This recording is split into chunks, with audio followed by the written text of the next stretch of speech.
Good morning and good afternoon to you all. My name is Alec Crawford, and I'll be your moderator for today. I'm a senior policy advisor with the International Institute for Sustainable Development, or IISD, and I'm based in Toronto, Canada.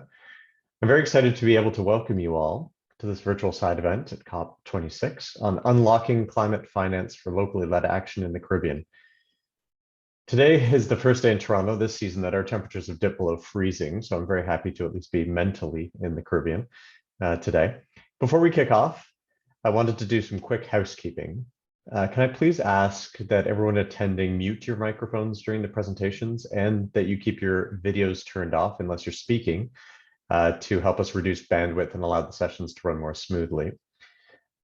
Please feel free to ask any questions that you have in the chat, including if you have any technical difficulties, and the CANARI team will see if they can help you. We'll be recording the session and we'll share it after the event to all those who registered. As you're all well aware, unlocking climate finance is a key priority for building climate resilience in vulnerable and under-resourced small island developing states, including those in the Caribbean. While SIDS have been investing in their own resilience for many years, there is still significant need to expand and accelerate climate actions across the region, and much greater levels of financing are required to support this. As today is Finance Day at the COP, and our focus remains on ensuring that the pledge of at least $100 billion per year going to developing countries to support climate change adaptation and mitigation is fulfilled, we thought that it would be an opportune time to also focus on the modalities and pathways for channeling this finance to address the needs of the most vulnerable communities and wider civil society. Civil society organizations, or CSOs, play a significant role in planning and implementing adaptation and mitigation actions, in amplifying the voices of marginalized and vulnerable communities, and in helping to monitor and evaluate the success of climate actions undertaken by governments and businesses. Recognizing this, we think that it's really important to understand how CSOs contribute to climate actions as part of a whole of society approach. Also, what their current levels of access to finance are, and what we can do to help improve their access and scale up their actions. Governments won't be able to achieve their climate goals alone. They're going to need the help and support of CSOs, and they're going to need to support these CSOs. Our event today is serving as the official launch of a new report on enhancing Caribbean civil society's access and readiness for climate finance, which was developed by the International Institute for Sustainable Development, IISD, Climate Analytics, and the Caribbean Natural Resource Institute, or CANARI. We'll be sharing key findings from the study that mapped various CSO-led climate change initiatives across the Caribbean community, or the CARICOM region, and we'll be highlighting some of the key barriers and opportunities for CSOs in accessing and delivering climate finance, and some concrete recommendations for moving forward. That's enough from me. To kick things off today, it's my pleasure to welcome Ms. Leanne Roper to provide opening remarks for the event. Leanne is a Senior Technical Officer for Adaptation for the Climate Change Division of the Ministry of Housing, Urban Renewal, and the Environment and Climate Change in Jamaica. The Climate Change Division serves in Jamaica as the climate change focal point for the UNFCCC and the National Designated Authority to the Green Climate Fund, among other funds. The Climate Change Division is also leading the way in terms of enhancing access to climate finance in the Caribbean region, and is a key partner on the regional GCF Readiness project that supported this scoping study that we're presenting here today. Ms. Roper is joining us from COP26 in Glasgow. She's in the heart of the negotiations, so we really appreciate her taking a bit of time to provide these opening remarks. Leanne, I'm going to pass it over to you. Thanks for being with us. Thank you, Alec. Good morning, good afternoon, or good evening, everyone. I hope you're able to hear me very clearly. Can you confirm? We can. Great, thank you. Let me, on behalf of Ms. Uname Gordon, Principal Director of the Climate Change Division, say thank you for the invitation to be a part of this event. I apologize on her behalf. As the nature of the COP goes, where you have meetings, you really have to turn up and represent. So I am stepping in for her, but I do want to say thanks again. We are very aware that civil society organizations whether they're regional, national, or community-based. They are very important and play a unique role when it comes to locally led climate actions and in helping to achieve climate ambition in the Caribbean as part of a whole of society approach. I think we are all well aware that they are well placed to lead climate actions that benefit the most vulnerable and to support the public and private sector to design and deliver effective climate adaptation and mitigation projects. However, we acknowledge that there are a number of barriers to CSOs' access to climate finance, including capacity constraints due to their small size and staff, limited awareness of options, oftentimes limited experience in proposal development, and also project and financial management. There is also the challenge of onerous application processes, which many international climate funds require. And also the engagement with governments may not be as streamlined or maybe a little bit more ad hoc. With that said, I think there are certainly opportunities for improving on that. Civil society's access to climate finance to support locally led climate action is certainly worthy of improvement.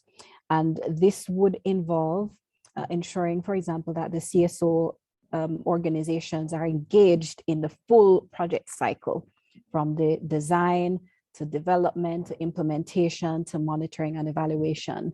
And this would facilitate tapping into their expertise, and also that the projects are tailored to the needs of those being served. Also to improve readiness and capacity building support for CSOs that would strengthen their human resources, policies, and systems to deliver on climate finance. Improving the access of finance also would involve expanding on the small grant mechanisms that are specifically catered to the CSOs operating at the local level, and to help ensure that the funding available for delivering meaningful climate action is provided. Also, to enhance the role of local intermediaries in these mechanisms to better channel climate finance to the local level. In addition, it would facilitate CSO's role in integrating the citizen science and also local and indigenous knowledge to help improve access to information on local climate change impacts and viable solutions to strengthen climate rationale of projects and to inform actions. And finally, to say that this will also ensure that there's strong coordination mechanisms between CSOs and government agencies, as well as between CSOs and climate funds, and among CSO themselves nationally and regionally. With that said, we also recognize that we need money where it matters. Here at the Climate Change Conference, we have spoken a lot about the need for climate finance. We're aware that there was a promise, and that is still on the table, for there to be at least $100 billion per year. It was originally for a commitment by 2020, but that was not met. And so there's a new timeline of 2025 on the table. But what we are certainly trying to advocate for is that that promise is kept, while also advocating for an increase in those financing and for a new finance goal to be set. We certainly would want that some of those resources are available to civil society and local communities who are on the front lines to help in designing and delivering the actions that are needed and on their own terms, not just in the Caribbean, but also globally. CANARI and other CSOs are a part of the global consortium, and we certainly want that even beyond COP, we are able to benefit from these resources and to have the local communities benefiting through the enhanced CSO capacities. And with that, I say thank you once again, and I do wish for you a successful event and all the best. Thank you so much, Leanne. And I think your opening remarks were perfect. They really touch on a lot of things that came out in the scoping study. They really kind of reflect a lot of the key opportunities and challenges that the region is facing. So thank you for those remarks. Thank you again for the hard work that the Climate Change Division and the government of Jamaica, both yourself, UNMA, and all your colleagues are doing to bring CSOs into this conversation. It's crucially important. I know that your time is very short today, but I'm hoping that you can stay with us for a bit of the Q&A. But again, we fully understand if you're pulled into another meeting, as is the nature of the COP. Unfortunately, on that note, our next scheduled speaker, Dr. Osman Martinez, who is the Chief Executive Officer of the Ministry of Finance, Economic Development and Investment in Belize, couldn't join us live virtually from the COP. I think he's been also pulled into another meeting, but he sends his apologies. So without further ado then, next, I'm very pleased to invite my colleague, Dr. Anka Granderson, Senior Technical Officer and Resilience Lead at the Caribbean Natural Resources Institute, CANARI, with whom many of you are familiar, who will be launching our new report on enhancing Caribbean civil society's access and readiness for climate finance, and will be providing an overview of the key findings and recommendations. Please note that if you do have any questions during the presentation, please feel free to post them in the chat, and we'll make sure that we respond to them during the Q&A, which will follow Anka's presentation. Anka, over to you. Thanks for that, Alec. Greetings from sunny Trinidad and Tobago.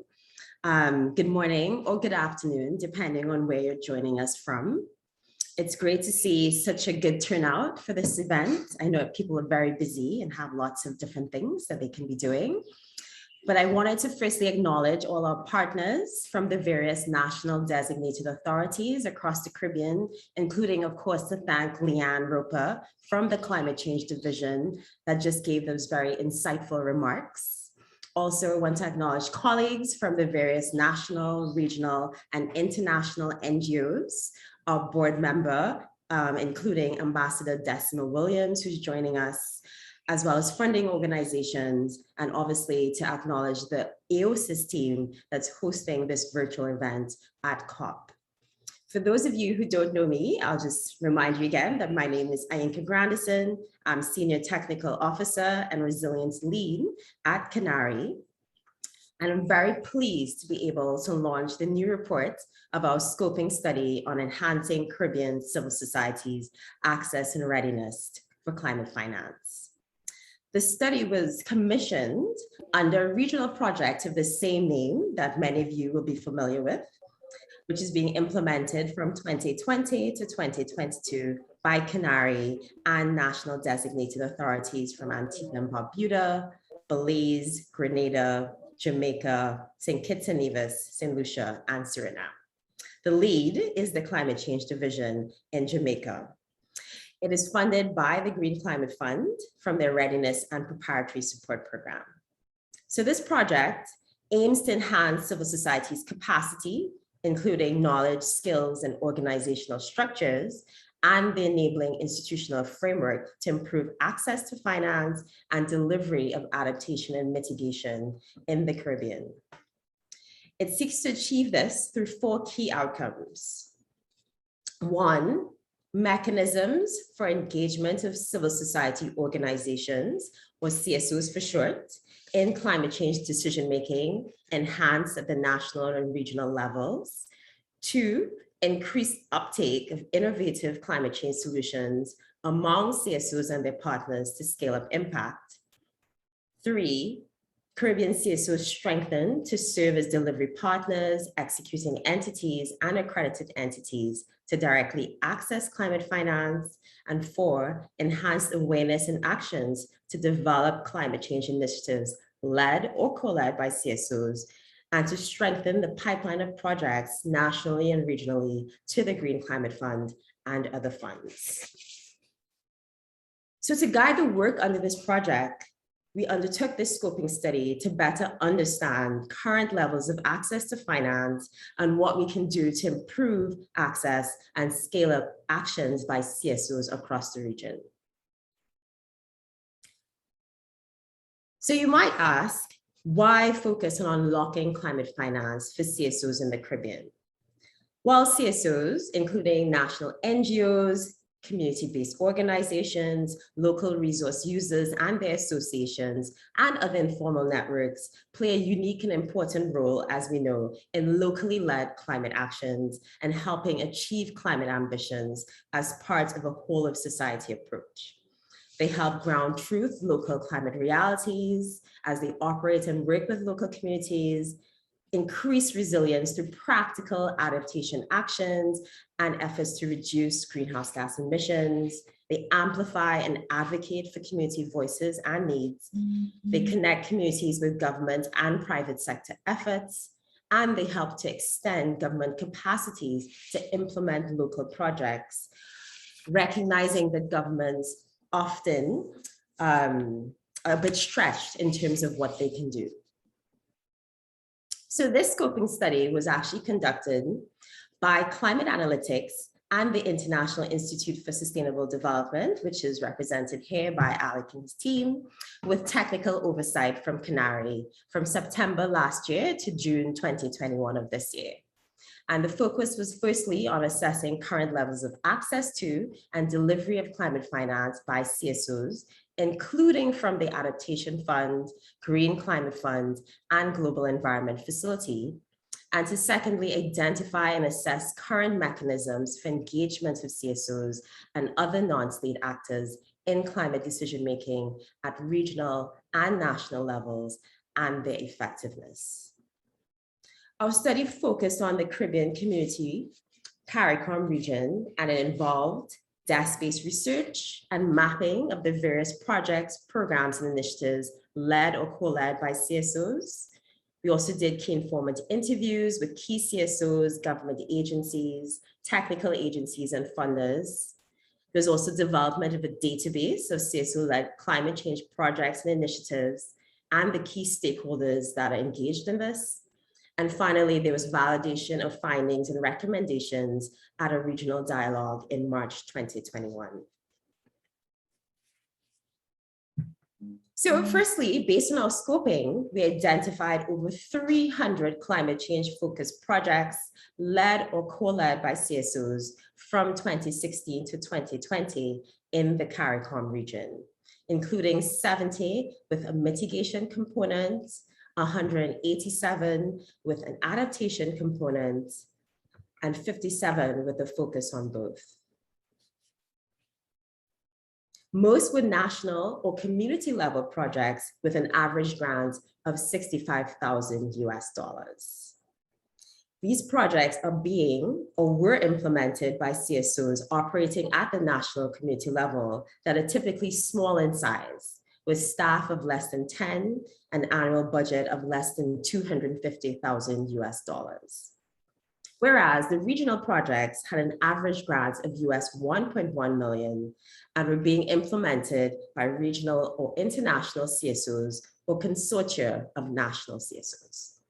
Now, this list is not exhaustive by any means and only includes projects with US $10,000 or above in grant funding for which there was public information. As you can see, the GEF Small Grant Program really stands out as one of the main funding sources for CSOs in the region in terms of accessing climate finance. And despite some of its challenges, it's seen as a broadly effective mechanism for providing small amounts of funding to suit the needs of the many smaller CSOs at the community level. This was seen as a model worth replicating, and interestingly, other large climate funds like the Adaptation Fund and Green Climate Fund have begun piloting enhanced direct access involving small grant mechanisms to CSOs and other actors. We also mapped over 30 mechanisms through which CSOs have been or are engaged in climate decision-making, including in defining investment priorities and financing. More formalized mechanisms exist at the national level in a number of the CARICOM countries, as shown here in this table, including seats at the table for civil society representatives. However, most of the mechanisms mapped were developed for time-bound projects and included things like project steering committees. And here, CSO engagement tends to be limited to very specific project components or activities and rarely extends across the project cycle from design to implementation and monitoring and evaluation.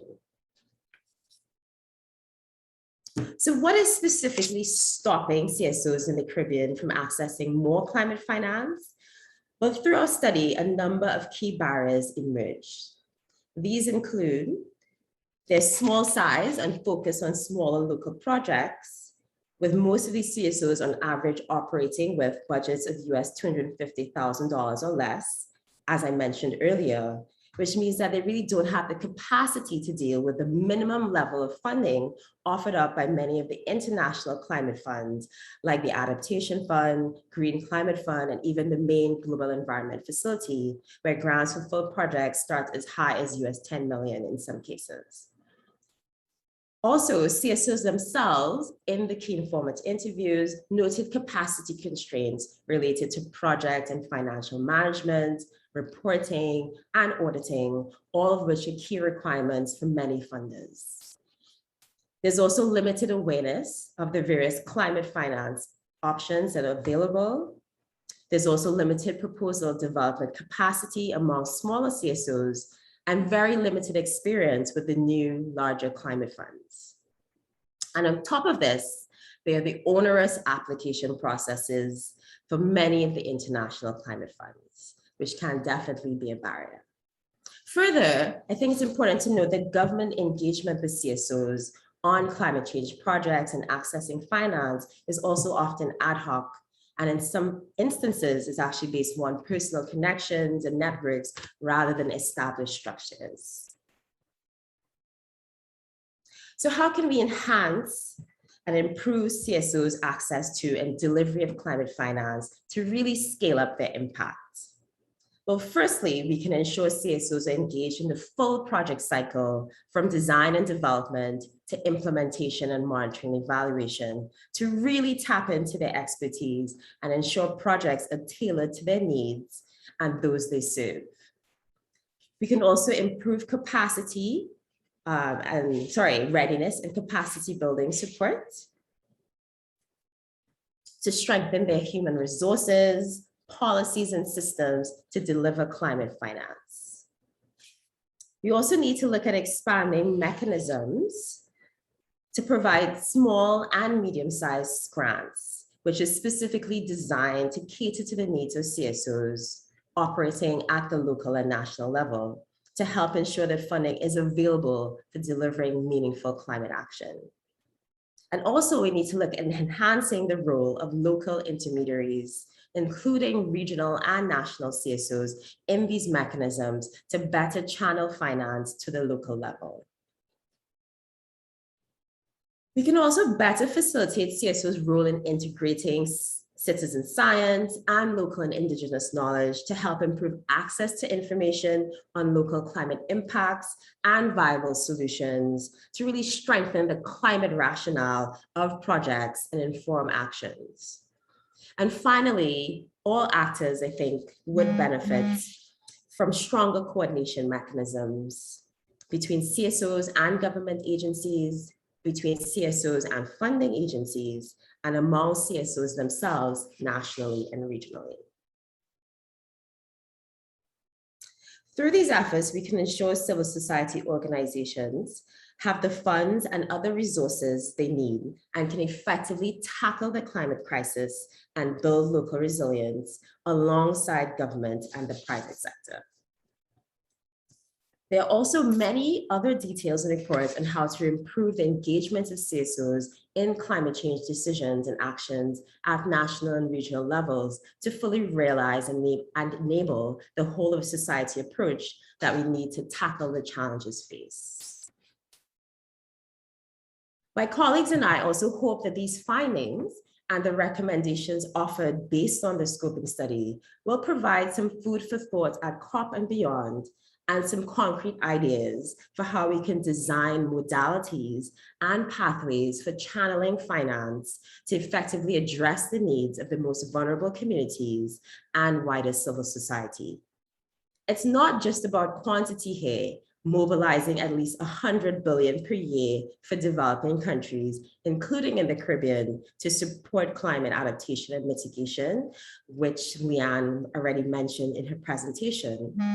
But it's also about quality, ensuring that these funds are delivered in ways that are tailored to the needs of frontline communities and the CSOs that support them, and that really empower these actors to design and implement actions to reduce emissions, adapt, and build local resilience for fair and just outcomes.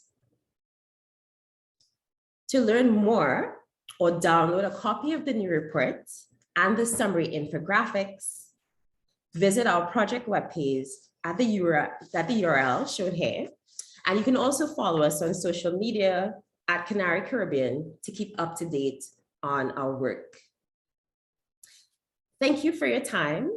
I'm really hoping to seeing firm commitments from the wealthier countries and key funding agencies at COP to meet that 100 billion pledge, and really to think about how we improve the quality of financing being delivered at the local level.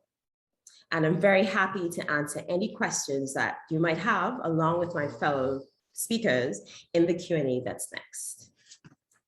Over to you, Alec. Thanks so much, Anka. And yeah, just to again reiterate the thanks to both CANARI and the NDAs that are leading on this project. I think it's crucially important, as we've seen through the research, that CSOs are brought into this conversation, brought into climate decision making to a much greater extent. And a big part of that is going to be making sure that they get the financing that they need to, affect change at the national level, but crucially also at the local level. That's where they're very, very important, I think, in many of the islands that we're discussing today. We do have a bit of time for a general Q&A. So if anyone has any questions, I would ask that you enter them into the chat. I see one has already come through from Dylan and Dominica. Thanks, Dylan, for joining us today. Maybe we can, I'll read that in a second, but maybe I'll kick it off just by asking you, Anka, what was the most surprising thing or the most unexpected finding that came out of the scoping study and the research that was done? So that's a good question. I think although as a regional NGO, we work with lots of CSOs on climate change across the region, I actually was quite surprised that we mapped over 300 projects that were being led or co-led by CSOs for just that 5-year period from 2016 to 2020. And obviously that mapping was not exhaustive. So it was great to get a much better sense of the range of projects being implemented across the region by CSOs and local communities and enterprises. And that ranged from things like climate smart agriculture with rural women, to mangrove and coral reef restoration, to providing microfinance and loans to build climate resilient homes and enterprises, and also youth education and reskilling projects in the renewable energy and other new niche sectors. So it was actually very interesting seeing those different types of initiatives and seeing how impactful they are in terms of what's happening on the ground. I think it was also interesting to see that spread of who are the funders that CSOs are accessing financing from, with almost 90% of the grants coming from the JEF Small Grant Program. And I think that really showed the importance of these small grant mechanisms. But then there was also a kind of a noticeable gap in some senses in terms of the funding that's above $50,000 up to maybe $500,000 and even up to 1 million in terms of medium-sized grants to CSOs that have the capacity to work with larger amounts, but are not yet at the stage of managing millions, which would be typically what you would get for full projects by the Adaptation Fund, Green Climate Fund, and even the main Global Environment Facility. So I think this is beginning to be filled. as we saw, by some newer funders and facilities in the region, including the Caribbean Biodiversity Fund's Ecosystem-Based Adaptation Facility. I think we saw Inter-American Foundation, Open Society Foundation, and others that actually has started to provide grants in that sort of medium-sized range. And I think one thing I would say is maybe we need to think about having scaling up some of the funding in this kind of area, but also ensuring that there's effective coordination among the funders to really ensure we're addressing the gaps and filling needs. Yeah, no, I fully agree with you. From the research in particular, when it came to the UNDP, well, UNDP was largely the implementing partner on other things, but the small grants program, the number of times that we heard that was a very effective way of getting small amounts of money to CSOs, and the reasons why, because there was a grants officer often working at the national level with CSOs to help them understand the application process, to take them through that application process, to allow them to access that funding.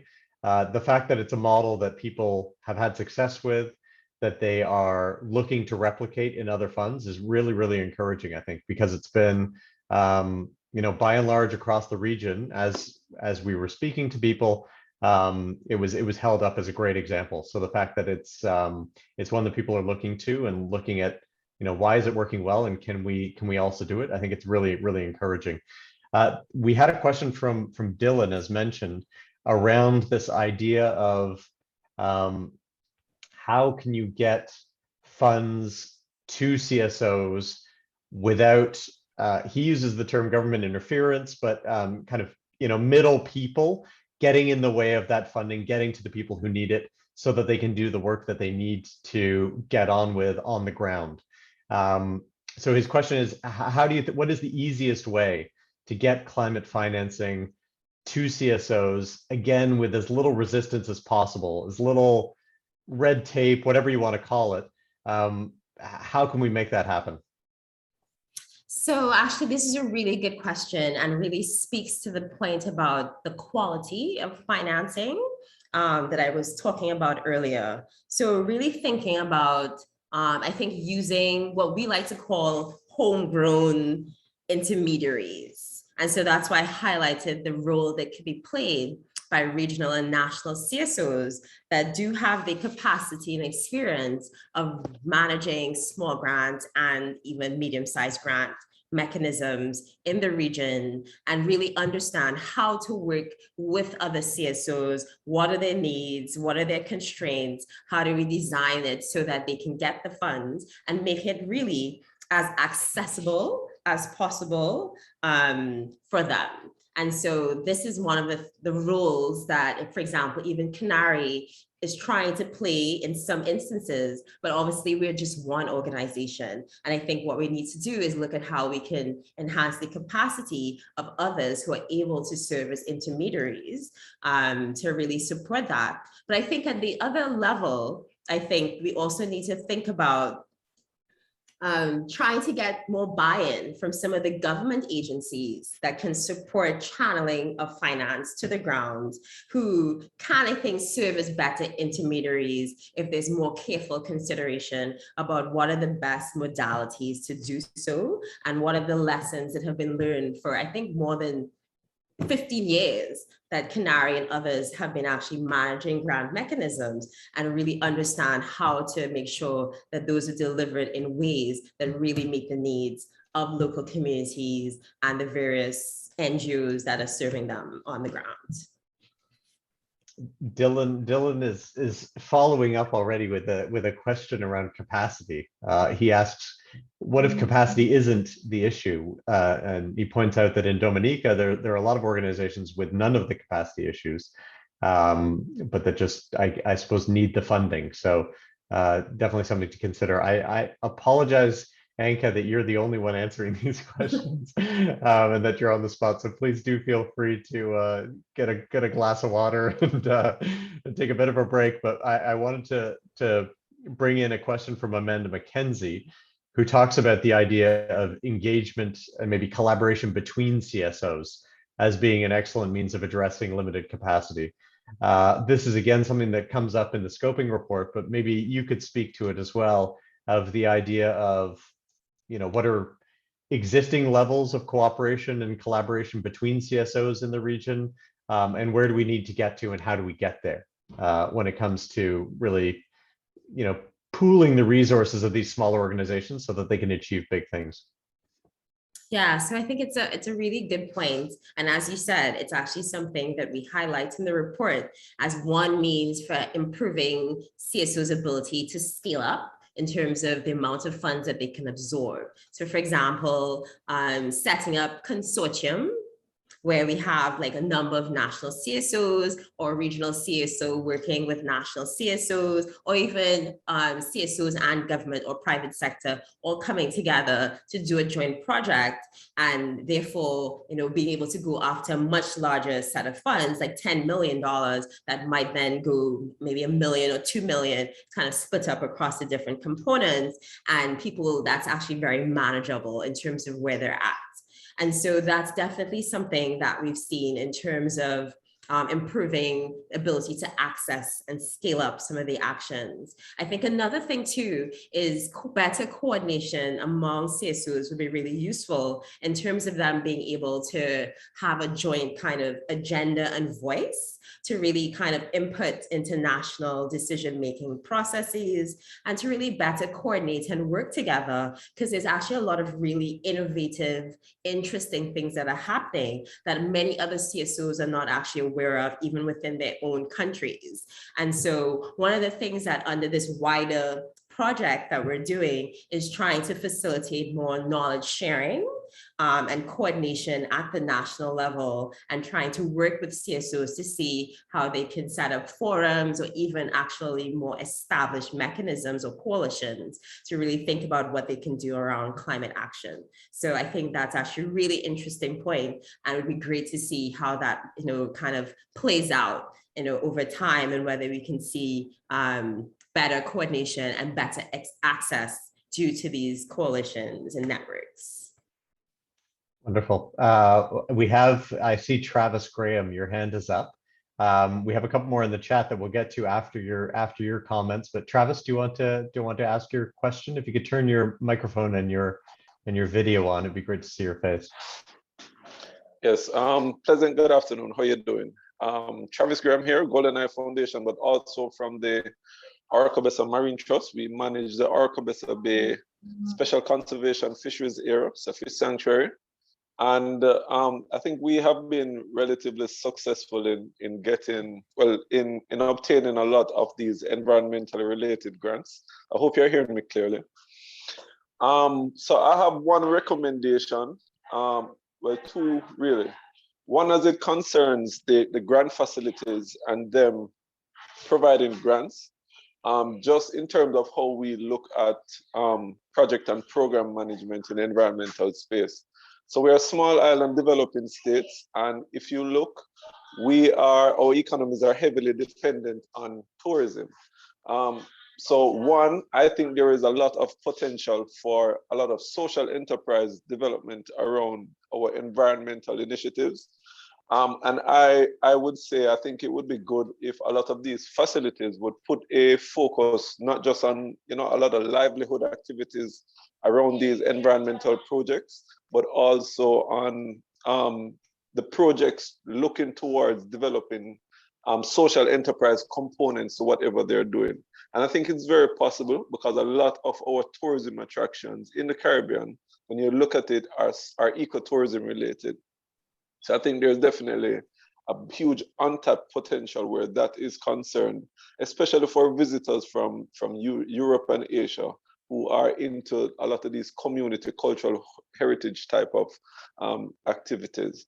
The second point is, I think we, in the Caribbean, have to look a lot on, what sort of value added our environmental programs are adding to our national space and other sectors outside of the environment that depend on the environment. For example, I think tourism is a huge benefactor of our various environmental initiatives and programs. And I think in terms of opening up the avenues for income, I think there's definitely a role that our tourism partners can play in that. So for example, in Jamaica, we have the Tourism Enhancement Fund that is funded from a head tax from visitors when they arrive. So there's a tax placed on each visitor that arrives that goes to the Tourism Enhancement Fund, and that fund is supposed to support tourism development. But a huge part of our tourism product is our environmental health. So I think within those concepts, it's good if we can, I guess, through other similar facilities around the Caribbean, kind of advocate for a percentage of those funds coming in because of our tourism numbers to support environmental initiative, just so that we have other options for financial, support to our environmental projects. Great. No, thanks so much, Travis. I think the idea that when it comes to this financing, it's going to have to be coming from public sources, from private sources, domestically, internationally. We're going to have to be looking at all sources of financing to meet this challenge. Anka, we have two, maybe time for the two questions that are now in the chat remaining. The first is a comment around alignment. I think I can kind of summarize it as, so if you, as a CSO, can align the activities and the projects that you're looking to implement with things like a national adaptation plan or an NDC, that might be a way of really getting a lot more government support for channeling financing into CSOs. If you can speak to that. The other question, and I'll ask it now as well, if that's okay, is around disaster response and those situations in which financing has to get to a CSO very quickly in order to respond to a climate-related emergency. So Kambiri Cox asks, what mechanisms are in place to ensure the integrity of projects and transparency around emergency cases where, again, financing has to get out quickly, and whether we have any examples around that. Let's get on those questions first, and if we have time for one more, I see that Aria St. Louis has just sent one through. We'll try to get to it if we can. Okay, so thanks for that. Hopefully you guys are still hearing me okay. I just put on my headphones. So in terms of the questions around alignment to things like national adaptation plans, NDCs, national climate change policy, I think that's a fantastic idea. And in fact, I think many of the CSOs are already probably doing activities that contribute to national priorities, but there's not a specific consideration of identifying how they're doing so when they outline their proposals and think about how they communicate their results. And so I think that actually is a really useful point in terms of trying to make sure that you're tying the work that you're doing to national priorities and showing how you're contributing to them, because I think almost all of the CSOs are contributing in some way through the actions that they're taking. And that definitely then, shows that, it's part of this whole society approach. They are contributing to national priorities, which the government is trying to support. And as you said, there's a very clear sort of justification for government, therefore providing funding, whether it's through a national climate fund, whether it's providing percentage of existing funds, as I think Travis noted, in terms of thinking about that tourism enhancement fund in Jamaica. And so, yeah, I think it's actually a really important point. And I definitely agree with you about the need for alignment. In terms of the disaster response or emergency response and the need to get funds very quickly to CSOs at the national level, I think we actually didn't find any very specific case studies related to that, where we can really speak to good examples or mechanisms for thinking about disaster response, emergency response, where there's a very specialized need for getting funds to first responders and ensuring that they're able to meet the needs. So I actually can't say very much in terms of that, unfortunately. But it should definitely be something that I think would be considered as part of a national disaster response mechanism in terms of how you coordinate and get funds down to the local level for emergency response, and then later on for recovery and moving forward. So yeah, so unfortunately, I can't say much more than that.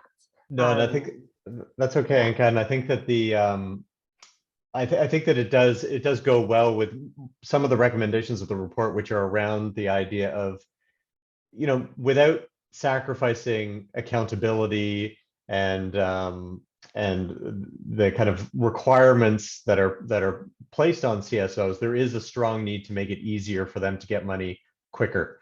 And there's a comment in the chat about this as well from Grenada about just the onerous application processes and reporting processes when it comes to climate financing that are often just too much for CSOs to bear in terms of their capacities, in terms of their time. These are just oftentimes not big enough organizations to be able to handle these kinds of requirements. So I think that in disaster situations, that's just amplified, where there's a need to get this to them. But again, the reporting requirements can be too much. If you'll allow it, I missed a question, and I apologize to Carrie Ann Johnson. I completely missed this in the chat, but we're going to have one more question, and then we're going to go to the closing remarks from the ambassador. The question is, did the report identify organizations that can serve as intermediaries to increase the flow of climate financing to CSOs in the region? I think we've touched on this a little bit, but maybe if you could go into a bit more detail, Anka. Yeah, so when we mapped initiatives, we were able to identify where, for example, there was a lead CSO that was then doing on-granting, so providing a small grant or medium-sized grant mechanism to provide financing. So we have been able to sort of identify where there are CSOs already in many of the countries doing so. And I think CSOs themselves in countries are probably aware of CSOs that are providing those types of services. So one of the things under the projects is to really look at how we can build up the capacity of those CSOs in a very targeted way to better help and maybe serve as executing entities with some of the larger funds or with larger projects that are being put in, so they can help therefore serve as an intermediary to channel funds and provide some really important, I guess, advice to some of the bigger government or regional agencies that are putting up projects to the Green Climate Fund, Adaptation Fund, et cetera, and how we can ensure that those are designed effectively and delivered effectively. I wanted to make a quick point about one of the key lessons and how it kind of relates to this discussion around financing at COP today. And I think one of the key things is that I think some of the things that are coming out of the report are really useful, I think, in terms of thinking about the enhanced direct access programs that are being developed at the Adaptation Fund and Green Climate Fund, where they're currently trying to create, I guess we'd have to say similar, but not really the same types of mechanisms to what the GEF small grant program sort of currently does. And so I think within that, all of these discussions about how to create modalities and requirements and design those so that they're not too onerous and that they're able to really provide patient, predictable, and accessible grant-based funding to CSOs and communities at the local level, I think is really important. And so I would really love to see some of these things being picked up and how these programs are working and being designed and delivered, so we can really address some of those issues that we know already exist, and we know how we can get around some of those issues already. Thanks so much, Anka. I'm going to give you a break now because you've been answering a lot of questions. But I would recommend that anyone who is unfamiliar with CANARI's work, visit their website. They do wonderful work in the region, and it's been a pleasure partnering with you on some small part of this larger project. To close off the session, I'm very pleased to invite Ambassador Decima Williams, who is Executive Director and founder of the Grenada Education and Development Organization, or GRENED, and the SDGs Champion and board member for CANARI, to provide some closing remarks. This includes providing any reflections on the key findings and recommendations shared in the report and what CSOs across the Caribbean region would like to see moving forward in terms of scaling up climate finance and their actions to tackle the climate crisis. So Ambassador Williams, I'd invite you to turn on your camera and yeah, the floor is yours. Hello, can you hear me? I can hear you okay. Oh, brilliant, thank you. I'm here at the Scottish Event Center in Glasgow, where it's very noisy and it's very difficult to find quiet space. So I hope you're hearing me. I want to congratulate INCA in particular and CANARI in general for the study. It's brought home a lot of important findings. And in fact, when I was in the room where this was being streamed, one of the gentlemen said after the presentation, please let me have a copy of that study, because you'd be surprised that it is not unique to CSOs, but in fact, governments and private sector also have these challenges. And so I thought, well, we're clearly CANARI's pioneering some issues around access and so for the region. And that is something that's commendable. It does mean that it's sort of, whole of society approach to unlocking what might be some of the barriers.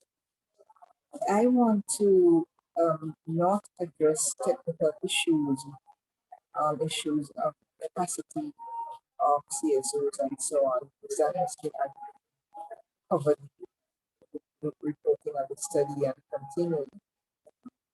My closing remarks, and you have to forgive me because grasp all of the presentations and questions, moving at least is the right one. But I do want to look at and ask all of us to look at how we integrate our value system around access to local communities or climate finance for local communities. And I'm interested in presenting the idea that we can approach the issue, at least one technical issue of access, we can approach it as a matter of climate justice. Now, the idea of climate justice is maybe I'm exaggerating, but I think it's galloping through the conversation now. There was never a time when heads of government or others would talk about the climate challenges of justice issue, but that has moved from the margins with the NGOs and CSOs in more and more into the mainstream. So it is an accepted concept and understanding that whatever we do in climate change arena can and must and should address the issue of climate justice. And you can ask, well, what is climate justice? So many different working definitions can be found. The historical approach argues that we've not contributed to it, and we have therefore the need to support it, to right the wrong that has been created by it. But I would also go further there and say that a lot of money, capital, and development has been brought about on the backs of small and poor, but now poor countries. And so it's some of those gains really can be spent towards replacing the situation of today. But climate justice is also a question of content. Who is able to correct what, and what can be corrected. And I want to give the case here of two initiatives CANARI supporting in Grenada. We didn't put it as a question of climate justice, but I'll put it in that context. And both of these villages, it's two community villages, two villages, one in Barbuda and one telescope. They are both experiencing, in the case of Balthazar, river floods, and in the case of telescope, sea level rise. So excess water, the water management, and coastal or surrounding areas is the issue at hand that is still addressed and also finance with to have a good green solution there. I think just securing people's livelihoods on the ground and strengthen CSOs to do that now and resilience these are aspects of climate justice, and this can in fact be met with climate finance. So even though you might be a technical person, well, this justice issue might be a very critical issue that I guess we have to go ahead and get the climate readiness done with the application, because in your own work you realize that it's contributing to something so essential on the ground. I think it's moving, and that it also helps to rectify the larger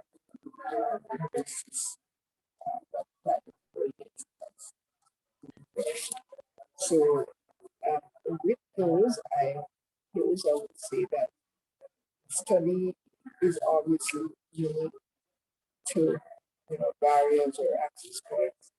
The CSOs might be common to others, other sectors, and that on the ground, whatever is done, can be done, should be done, in fact, can contribute towards this rising tide of clamor for greater justice.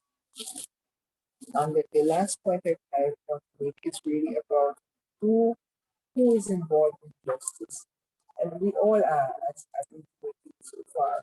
But I think it is equally important to highlight people who have been excluded, and if they can come on and be trained and included and have the overall resilience built to that extent, climate action on the ground is stronger and more pertinent, and a greater amount of justice can be understood upfront. And to women, particularly unskilled, formally unskilled, or women with low levels of formal education. Because women are not sitting waiting for rescue, but a lot of women are really outside of the higher echelons of what we take and move them out of poverty with those greater sustainability. And so too people who are challenged or disabled. These are communities that if we respond to them by including them and by listening to them and by ensuring that their inputs are also seen, then not only is the process more robust and more inclusive, so that we can get a wider and stronger reach, but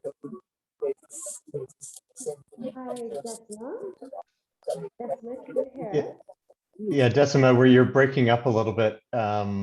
So I think we may have to cut it there. Apologies for that. I understand that your Wi-Fi is not particularly strong, but thank you so much for reminding us that this is a core part of the climate justice debate, and ensuring that CSOs play a great role in achieving those climate justice goals.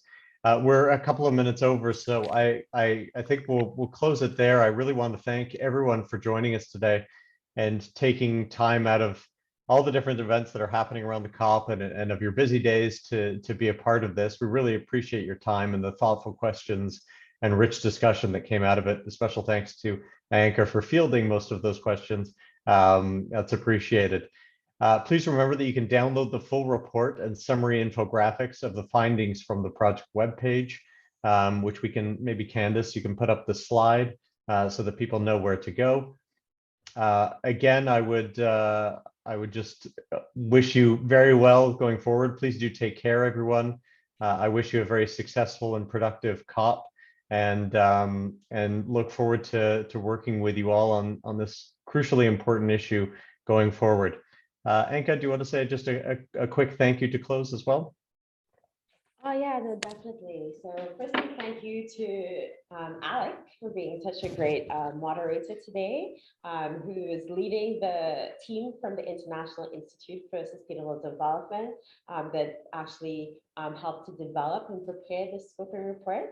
We have really enjoyed working with you and really appreciate all the hard work from the team in being able to produce this report and be able to have this launched today.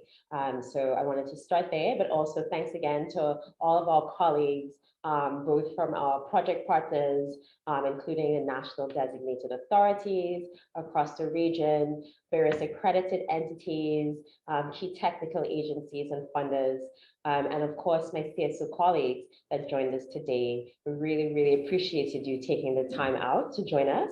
And we hope that you can find the report useful and be able to take the findings and really sort of advocate for improved processes for getting finance to civil society and their partners, and really scaling up the action, which is what we really need in terms of tackling the climate crisis. So I think with that, I'll just say thank you and have a great rest of the day wherever you are. And I'll just note that we have a final video if people are interested and have an extra 4 minutes. So while we sort of log off, you can take a look at that. It's one that we launched at COP26 just to highlight the call for action that we see the need for the region. So with that, thank you, everybody.